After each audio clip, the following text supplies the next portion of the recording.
Hi everyone, welcome back to the third video of Oracle Real Application Cluster installation. So let's check what we have done so far. Let me just start this one. Yeah, we can see we have done the first 2 points. We are right now reached the OS installation on Virtualbox. So we can see that we need to work right now with the Virtualbox. As you can see here, I start the Virtualbox. Let's create the new virtual machine. So I will name it OL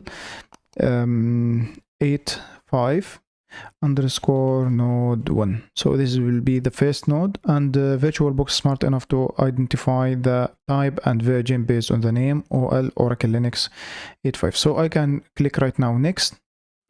Here we need to pick the 8 GB as we agreed previously, so I will put it like this. Yeah, we can click right now next. Of course we need to create a virtual hard disk, so create virtual hard disk now, and I will pick the VDI, which is Virtualbox disk image. Next.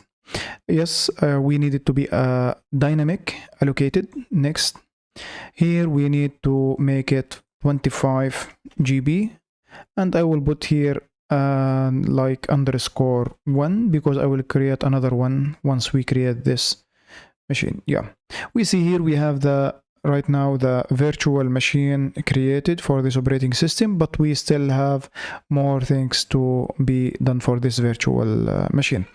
In the general, we can see here we have everything is fine. So for shared clipboard, I will do it bi-directional and bi-directional, but this one we need first to install the guest additions later on. Here we can see that we have 8 GB, but the processor I will make it 4 GB for CPUs. The display I will give the maximum as much as I can, like this. Hard disk, we can see here we have the IDE controller. This is where we can the optical drive. Here we can mount the ISO, so I will use Oracle Linux Release 8 update for 64-bit DVD ISO. Here we can see also I can add more disks, so I will create a new disk here. Yeah, it will be the VDI format, dynamic allocated, and it will be 40, like this, 40 GB, and automatically add number 2 for it, because one is created for the operating system. I will click create. It will be not attached right now. I will choose it to attach it to be attached here. Yeah, choose. So now it's attached to the controller SATA. Okay, now let's move to the network. In the network, we know that I create in the previous video, I create a NAT. So I will go to the NAT network. You can see here the public NAT, which I created with the subnet that I need.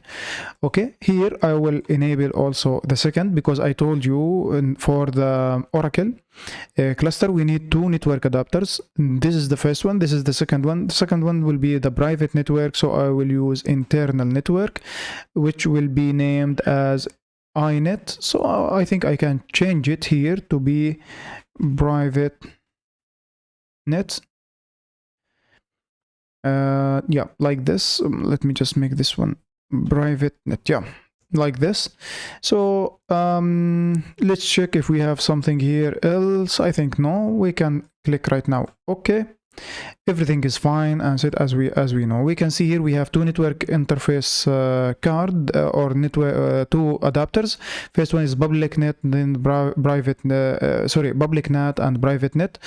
We will configure them later on once we reach to the operating system. Let's start this virtual machine.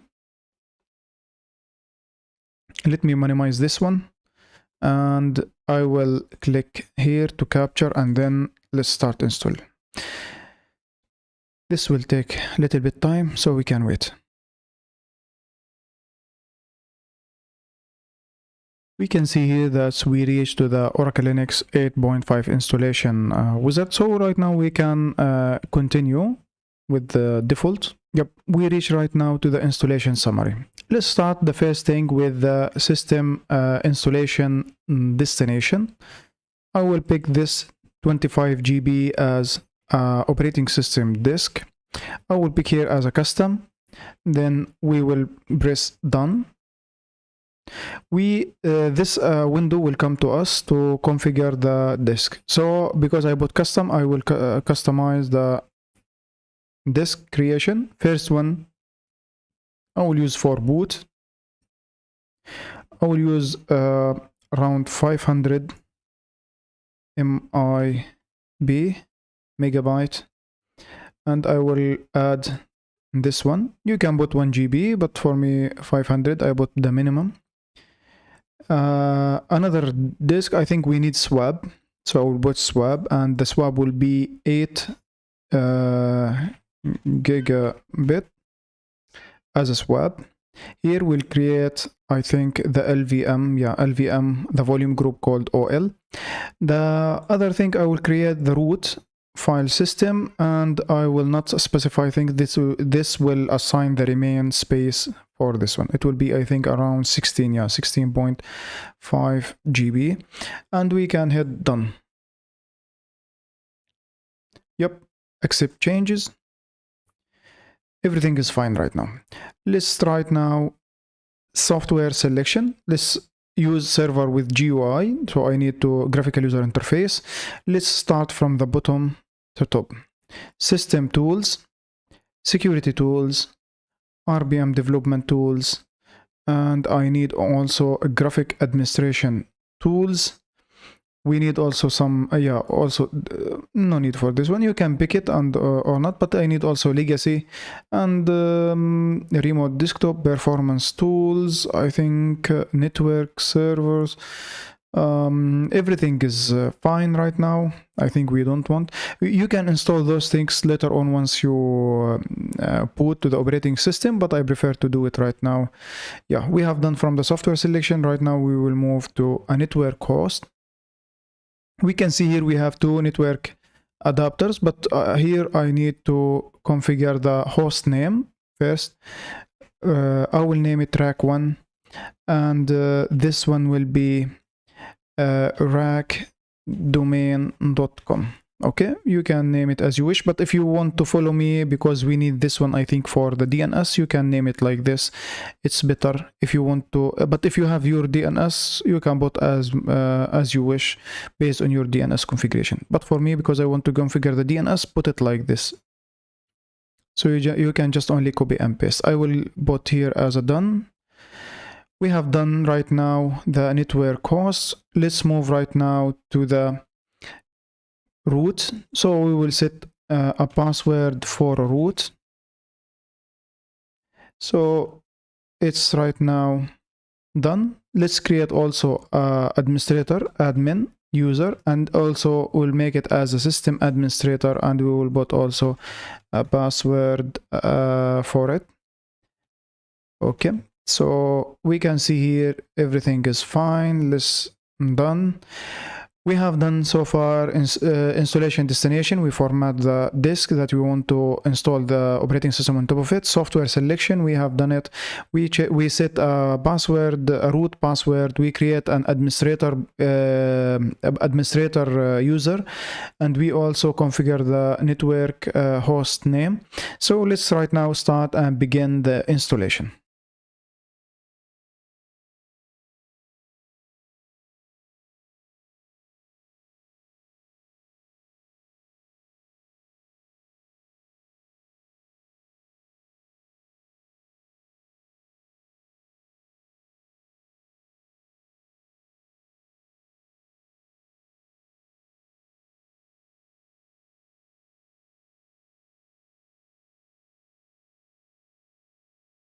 Yeah, we can see here that's the installation completed. So we can right now reboot the operating system.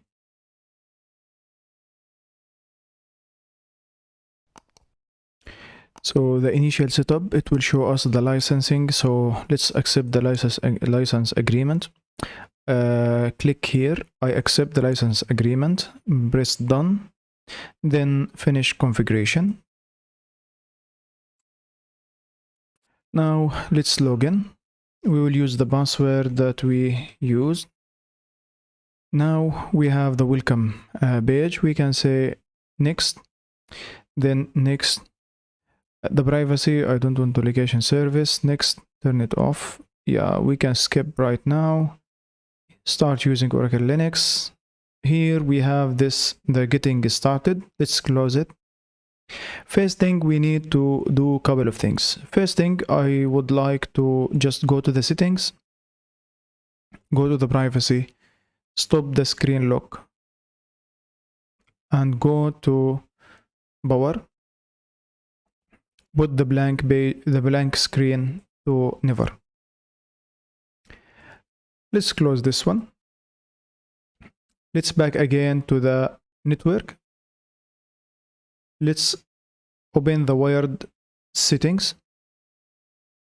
We can see here we have two adapters.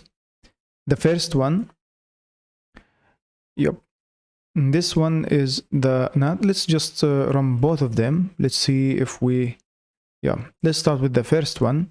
We see here 10.10.24. This one means that we are using the NAT. So let me just here change the name, profile name to public, which is this is the public network. Here we will use the manual. I will put 10.10.20, and then I will put here 1.1. Okay, and the NAT, let me just check the details. You see here the route, so we need to add it the same. Here put 24, and for the default gateway is 10.10.21. Yeah, you can put here also the DNS, but I think it's not, we can ignore it right now because we will add the DNS later on for us. Yep, let's close and start, and let's see. Yeah, right now it takes our configuration. So let's pick here connect automatically. This will, once we boot up, this will automatically be started automatically on the boot. Let's go right now to the private network. Let me just do these things. This will be private, and let's put here manual, and I will put 10.10.30, then 1.1.1, and the subnet is 24, like this. Okay, and we don't have gateway because this one will use it for as a private network for cluster. So I will hit apply. Let's start it. That's it for now. Let's right now move to the terminal. Let me just change the preferences. I will add the font size. I will make it 18. I like a bigger font. Yep. Then let me close like this. Now we need to do one thing here. Let me just first ping www.google.com. Yeah, we cannot reach the network, so maybe we need to add the DNS here, so we will be able to reach. I think it's mandatory. Later on we can remove it because this one, it will be, we can add 10.10.21, and also you can add 8.8.8. That's it. We can remove it later on because, yeah, let's stop this network and start it. Let's ping right now. We can see here we are reached the network. Okay, now we have set up all things that we need. Now I will try to install the, you see here it's insert a guest additional CD image, so it will give us the a lot of features will be integrated with the and let's say with our operating system host. So let me just start the installation. Sudo su minus like this, and enter the password. Right now I am root. Make cache. Let's first download.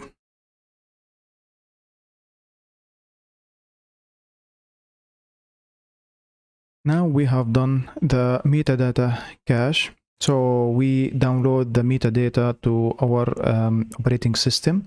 Now we will try to just install. Let me just clear the screen first. DNF install.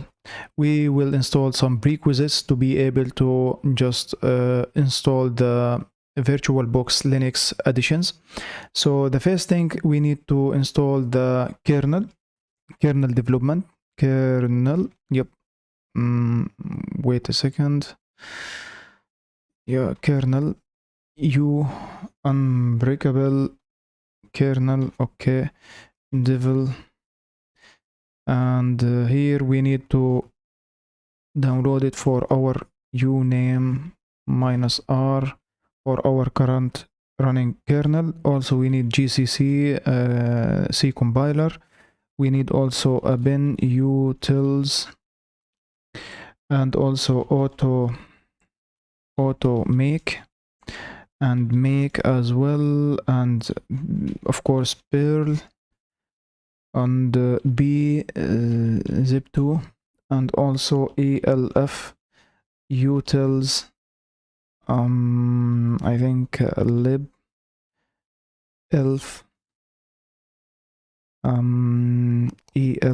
elf utils, yes, elf devil, I think. Yep, we need a development. Yeah, this one is enough for me. I will hit enter. It will right now start downloading. Yep, yes.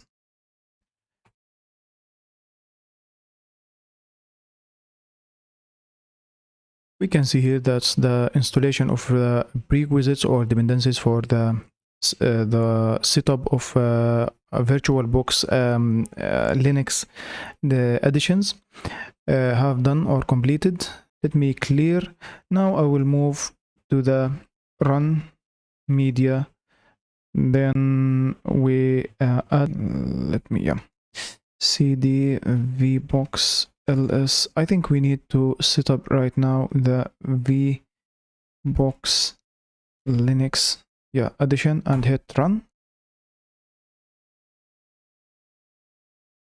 Yeah, we can see here that the module kernel is done. So we now need to reboot the operating system. So let's reboot. Let's log in. We can see right now it's maximized. Yep, we can see here that we have the full screen right now. So let's check the terminal. Yep, so everything is fine. Let's check also the network. This one we need the next virtual or the second node to be able to have a direct connection. So right now it will be off, but later on we can just ping and connect direct to the second node. Let's try to ping the last www.google.com. We are able to reach Google, so that means we are connected to the internet. I reached the end of the video, so that's it for the operating system installation. See you next video. Thank you for watching. Bye.